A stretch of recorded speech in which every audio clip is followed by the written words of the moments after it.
Greetings from Jerusalem.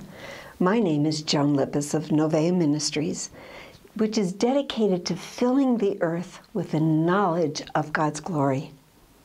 Recently, on a trip to Europe, I discovered answers to questions that I've been asking for a long time. Perhaps you've been asking these questions.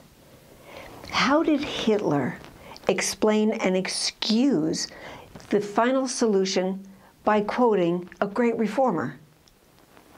Why are pastors and elders beginning to get angry about the things they didn't learn in church history?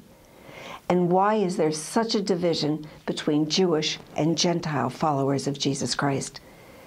Well, the answers to these questions and many more are the basis of a new seminar that I've developed called Repairing the Breach, the Untold Story.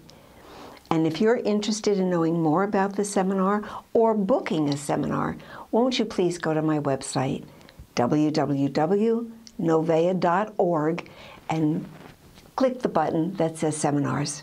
I'd love to hear from you. And with that, I say Lehitraot, Shalom from Jerusalem.